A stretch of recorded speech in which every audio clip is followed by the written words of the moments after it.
keep in mind the angle there is Riddle knows how to do that RKO. So is he going to take his mentor and RKO and finish his mentor off? But it's always this: you never teach a guy everything you know.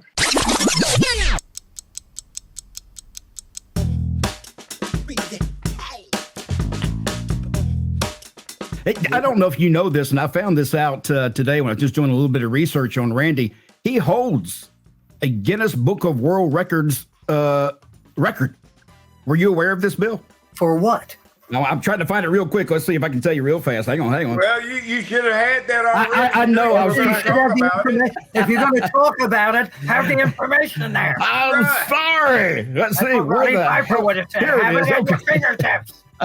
He's in the Guinness Book of World Records for the most appearances on a pay-per-view by a male WWE superstar. Wow. I never knew that. I never knew he had a Guinness Book of World Record. He was a holder of one of those records. I didn't either. So, Teddy, did you know that? No. You sure that book ain't a knockoff? That's what I'm wondering. It might be the Guinness beer. And then look, and then here's the other thing, Bill. We got to look who that's coming from. Okay? I get it. Yeah, he'll pick up something. He'll pick up something and go to reading it, and that's exactly facts. All right. I totally get it. No. It's just rumor. Just rumor. Any memories, Bill, with Randy as he was growing up with him and his dad? I know you met with his dad quite a bit, doing interviews and things in the early days. Actually, back when I worked for the Wrestler and Inside Wrestling, we had photos of Bob Orton Jr. working out with his dad, Senior, and Mike and Eddie Graham. They were incredible. I first met Randy when he was doing an independent show in, I believe, Indianapolis, and he was just starting out. And I could see when he was backstage, he was just walking back and forth and trying to work up this almost anger for when he got into the ring. It was like a method actor almost, and I didn't approach him with it. But there was a photographer, a lady down there, and I don't remember her name, that said the same thing that I did, that an hour or two before his matches, he wasn't approachable because he was getting so deep into his character. I wouldn't doubt that. I know as independent wrestling, I got that way. I didn't like talking to people for the last 30 minutes or so before I had to go out. I wanted to get in a frame of mind where, I was thinking about what I had to do and what had to go down. I didn't want anybody bothering me, so I can see that. Also, one thing that I didn't know, and I'll throw this in, his very first show, his first wrestling match, Teddy may remember this, we had Herb Simmons actually a few weeks ago on our show, and he informed us then that Randy's first match was booked by Herb Simmons. Really? One of his shows. Yep, sure was. Who was the opponent?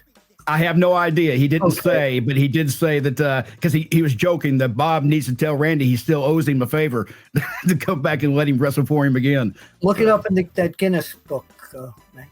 Nah. Yeah.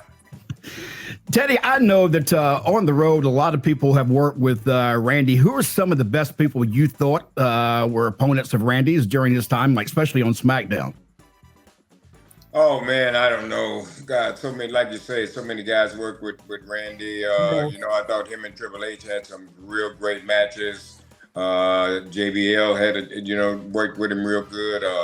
Everybody that stepped into the ring with Randy, you know what I mean? You knew what you were getting in the ring with talent. With a great guy.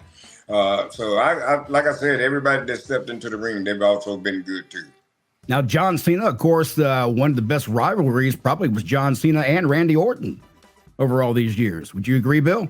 Yes, absolutely. And one of the things that Randy Orton that everybody remembers and talks about is he could have a 25, 30-minute match, but all the fans want to see is the RKO. He was so devastating with that move, and it looked so great on every opponent that was usually the end of the match. Just that crawl and the whole RKO thing, you waited for that. People would pay money to come into the arena to see his match, but just wait for that finish, right, Teddy? Yeah, and him and Edge had some great matches too. Oh, man. yeah. Yeah, that was another one there too. Yeah, Randy, I love the way, as Bill, you were saying, as how he approached his finisher. He was very much like a viper, which is what they wanted you to think. But he got down on that ground and he would spring into, I mean, it wouldn't just be stand up and grab the guy. He sprung to action, just like a snake would strike out, in one strike, And it's like I said, Randy is one of the guys that knows how this works. Okay. He is, and I agree with you. I think that even becoming a commentator, I think he would be really, really good. I've heard him sit in the commentator's booth on guest appearances sometimes.